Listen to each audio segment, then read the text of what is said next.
alaikum to all my students and welcome back to your study platform. I am back with another interesting video. So I hope आप सब बिल्कुल ठीक होंगे और आपका summer vacation बहुत अच्छा जा रहा होगा. आपके समर वेकेशन से रिलेटेड कोई भी क्वेश्चन हो, कोई भी प्रॉब्लम हो, so do let me mention in the comment section. I will definitely help you out. So आज के लेक्चर में हम अपनी ऑक्सफोर्ड मॉडर्न इंग्लिश के unit number 9 a voice in the dark की रीडिंग करने जा रहे हैं, जो कि बहुत ही इंटरेस्टिंग और थोड़ा सा मिस्ट्री से भरा हुआ है. ठीक है, अब वो कौन सी मिस्ट्री है तो ये इसको रीडिंग के बाद हमें पता चलेगा. So the name of our unit is a voice in the dark, यानी कि अंधेरे से एक आवाज़ का आना. ठीक है, so here we have some new words. इनको पहले रीड करते हैं और फिर अपनी रीडिंग स्टार्ट करते हैं. हमारा फर्स्ट वर्ड है बाइड. बाइड मीन वेट, इंतज़ार करना.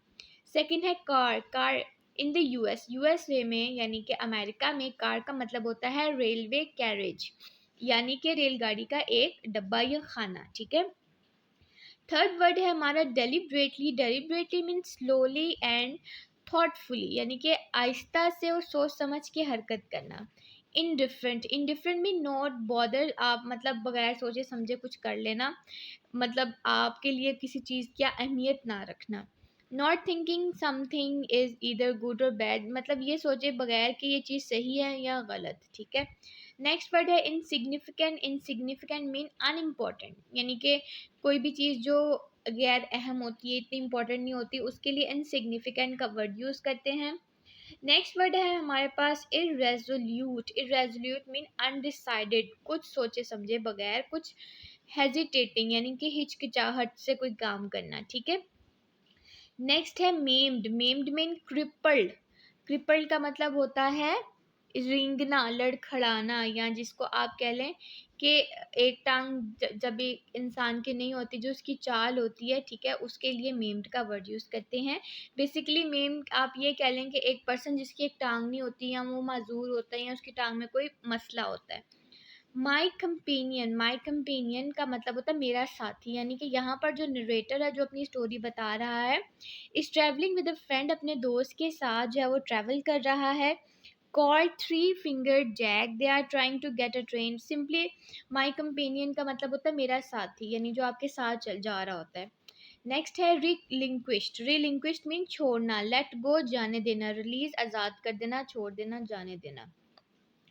नेक्स्ट है sensation. Sensation mean a stirring of emotions and interest of many people, बहुत से लोगों की तवज्जो का मरकज़. ठीक है, to beat, to take a ride on, सवार हो जाना और ऊपर चढ़ जाना. ठीक है, चलें अब हम इस यूनिट नंबर 9 की रीडिंग स्टार्ट करते हैं. The snow was still deep and the morning and evening cold. वो कहते हैं स्नो जो है, बर्फ़ जो है वो अभी भी बहुत ज़्यादा थी. सुबह और शाम में जो है वो अभी भी ठंडी थी. When a week after this, एक हफ्ते के बाद, वी रीच ओटावा, हम ओटावा पहुँचे. ये एक सिटी का नेम है.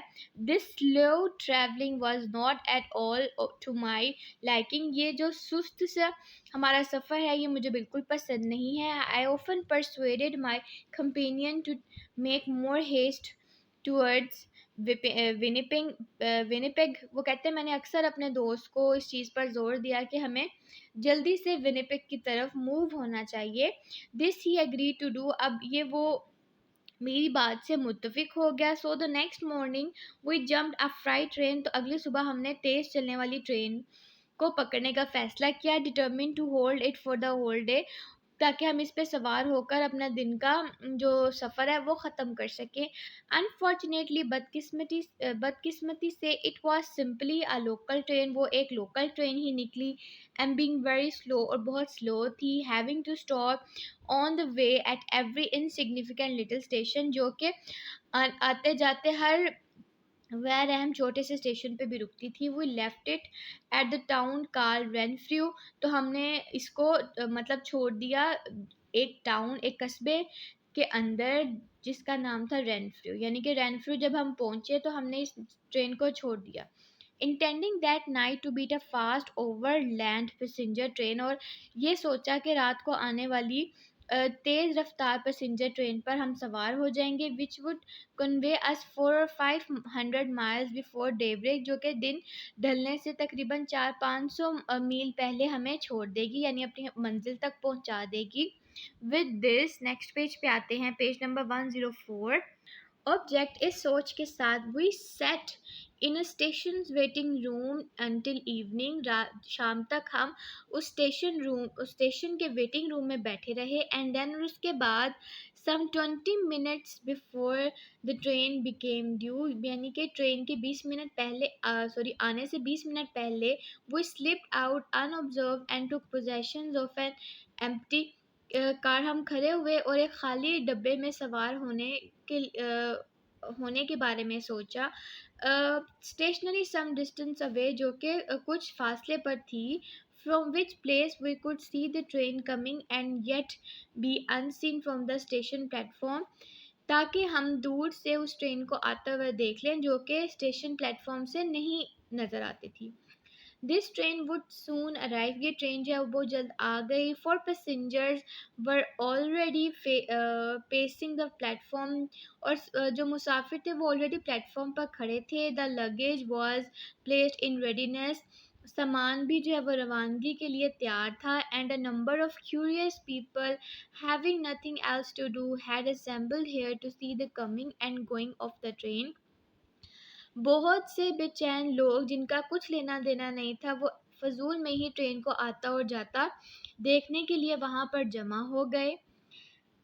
एट लास्ट आखिरकार वी हर्ड इट विसल, हमें इसकी हॉर्न की या विसल की आवाज़ सुनाई दी। एंड लुकिंग आउट, बाहर देखा। वो सा the headlight in the distance, हमें दूर से उसकी हेडलाइट जो ट्रेन की नज़र आ रही थी। ड्राइंग नियरर एंड नियरर, जो कि करीब से करीब तक आ रही थी।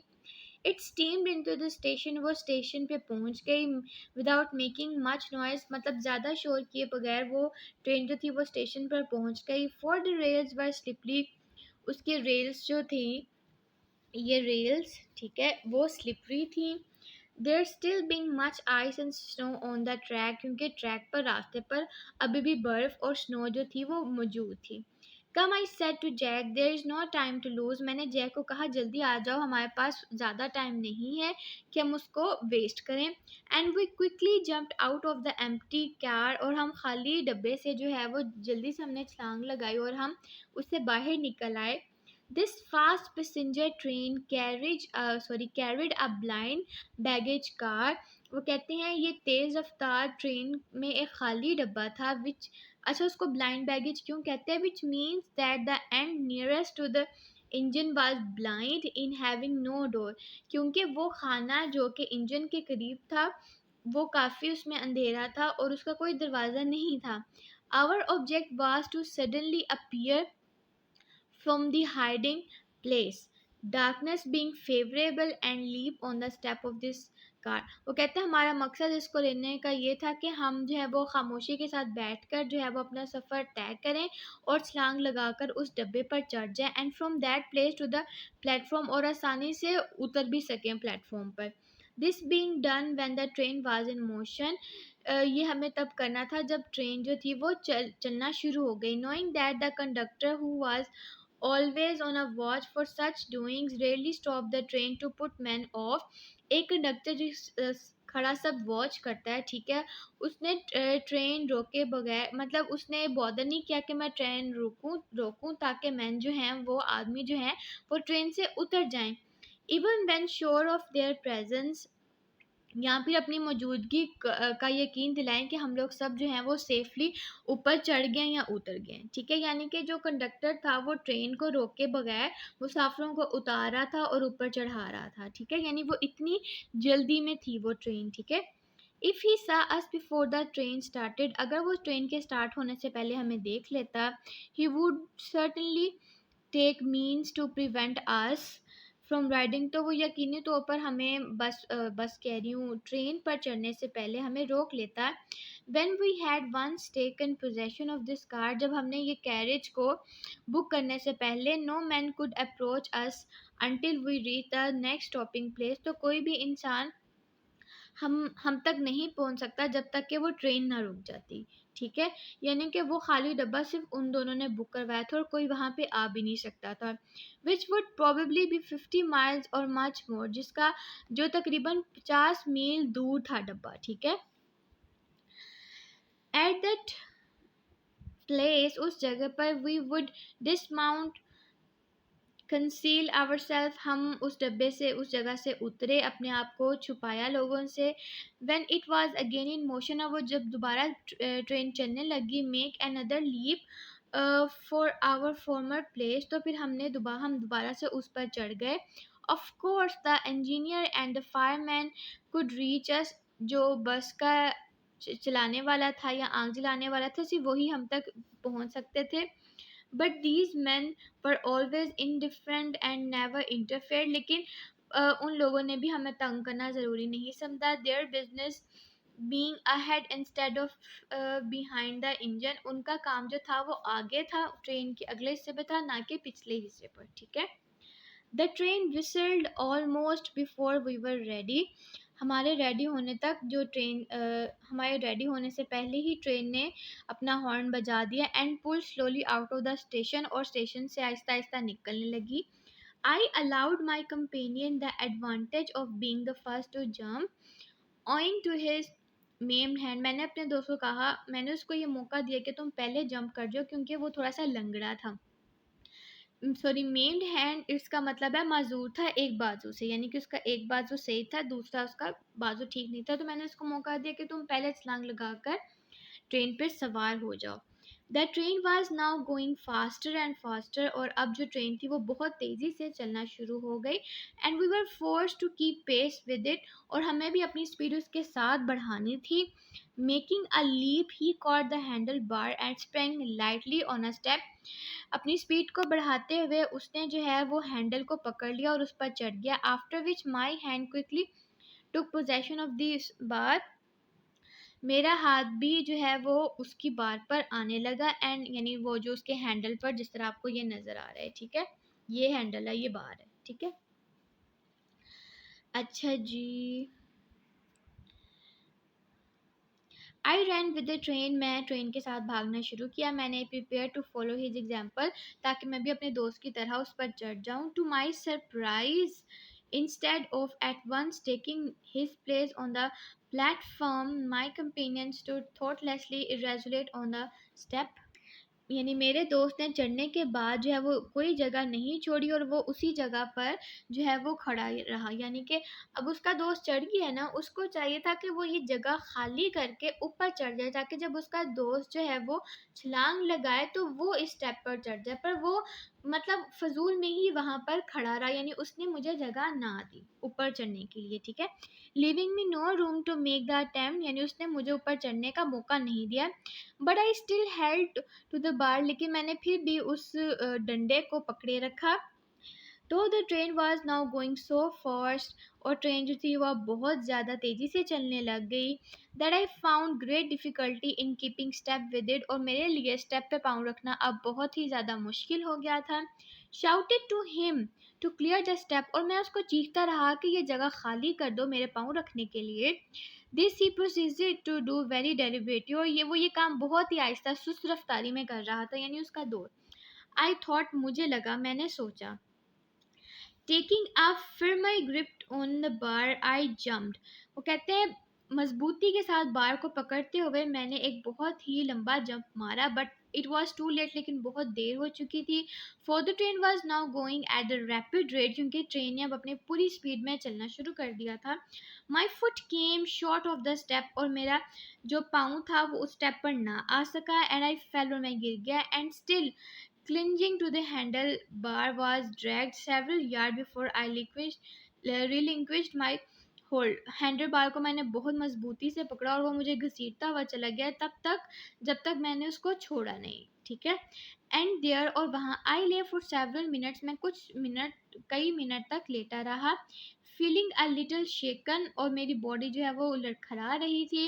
रिसल the train pass swiftly on into the garden darkness, और ट्रेन जो थी वो बहुत तेजी से अंधेरे में चली गई, यानी कि बहुत दूर तक चली गई। ठीक है, even then I did not know what had happen. इसके बाद भी मुझे समझ नहीं आ रहा था कि क्या हुआ है। For I attempted to stand, मैंने खड़े होने की कोशिश की, बट फाउंड, लेकिन मुझे ये पता चला that something had happen to prevent me from doing this.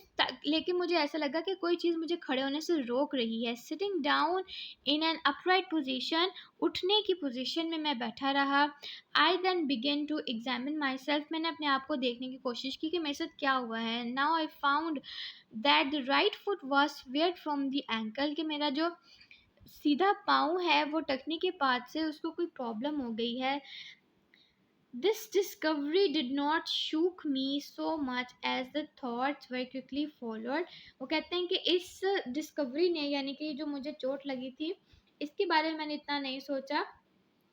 For as I could feel no pain, क्योंकि मुझे कोई तकलीफ नहीं हो रही थी। आई डिड नॉट नो, मुझे नहीं पता था, but what my body was in several parts, कि मेरी बॉडी क्या टुकड़ों में बट गई कि मुझे कोई पेन ही महसूस नहीं हो रही। And I was not satisfied until I had examine every portion of it, और जब तक मैंने अपनी बॉडी का हर पोर्शन नहीं देख लिया, मुझे जो है वो सेटिस्फेक्शन नहीं हो रही थी, तसल्ली नहीं हो रही थी कि मेरे साथ क्या हुआ है। Seeing a man crossing the track, मैंने एक आदमी को देखा जो कि ट्रैक क्रॉस कर रहा था। I shouted to him for assistant, मैंने उसकी हेल्प के मांगने के लिए उसको उसकी तरफ चिल्लाया या उसको आवाज़ दी। He looked in one direction and other, और उसने इधर उधर देखा। Not seeing me in the darkness, अंधेरे में वो मुझे नहीं देख सका। And was going his way, और अपने रास्ते पर चला गया। व्हेन आई शाउटेड अगेन, जब मैंने उसको दोबारा आवाज़ दी, यानी कि आवाज़ हेल्प के लिए जब मैंने उस आदमी को बुलाया, उसको आवाज़ दी, तो उसने इधर उधर देखा, उसको मैं नज़र नहीं आ रहा था अंधेरे में, और फिर अपने वो रास्ते पर चला गया। This time he looked full my way, यानी जब मैंने उसको दोबारा आवाज़ दी तो उसने बिल्कुल मुझे मेरी जगह पर देखा। But instead of coming nearer, लेकिन करीब आने की बजाय, he made one bound in the air, वो जल्दी से हवा में गायब हो गया। Nearly fell scramble to his feet, अपने हाथ पैरों के बल चलता हुआ, यानी अजीब हालत में। And was of like the shoot from the gun, और इस तरह गायब हुआ जैसे कि गन से कोई शूट मारा हो, यानी कि गन से गोली जितनी स्पीड से निकलती है, इस तरह वो उस हवा में गायब हो गया। This man was sought after for several weeks, इस आदमी को कई हफ्तों से तलाश किया जा रहा था। By people curious to know who he was, people यानी कि जो लोग थे वो बहुत ही ज़्यादा क्यूरियस थे, मुतजस्सिस थे ये जानने के लिए कि ये कौन है। बट वाज नेवर फाउंड, लेकिन कभी पता नहीं चला। And no man came forward to say I M ही, और कोई भी आदमी ये कहता हुआ आगे ना बढ़ा कि वो आदमी मैं हूँ। Having failed to find this man, इस आदमी को कोई भी तलाश नहीं कर सकता। People at last begin to think, और लोग जो है वो ये सोचने पर मजबूर हो गए, I was under a ghostly impression, कि मुझ पर किसी चीज़ का साया, यानी कि जब मैंने लोगों को बताया कि इस तरह मुझे कोई नज़र आया है, तो लोग उसे तलाश नहीं कर पाए और कहने लगे कि मुझ पे कोई साया है। Probably that was the other man's impression, हो सकता है कि दूसरा बंदा भी यही सोच रहा हो। फॉर हुएवर सा, यानी कि जब मुझे वो नज़र आया तो लोगों ने मुझ पे कहना शुरू कर दिया कि तुम पे कोई साया हो सकता है। अगर किसी और को भी वो इंसान नज़र आए तो लोग उससे भी कहना शुरू हो जाएं कि तुम पर भी किसी का साया है। Pity make the same speed as fear, और लोगों को खौफ की तरह मुझ पे रहम आने लग गया। अनदर मैन, एक और आदमी, आफ्टर दिस अप्रोच, इस यानी इस वाक़े के बाद मेरे पास आया। Who was a workman on the line, जो कि उस रेलवे लाइन पर काम करता था। And at the sound of my voice, मेरी आवाज़ सुनकर, he seem to understand at once, उसे फ़ौरन समझ आ गया वट हैड अकर, कि क्या हुआ है। कमिंग फॉरवर्ड क्विकली, वो तेज़ी से आगे आया, जल्दी से आया। ही लुक मी ओवर, उसने मुझे देखा। वेंट अवे, चला गया। एंड इन अ मिनट और टू, एक दो मिनट के बाद रिटर्न, वापस आया, with the assistance of several others to convey me to the station, मुझे स्टेशन तक पहुंचाने के लिए, मेरी मदद के लिए वो और लोगों को वापस लेकर आया।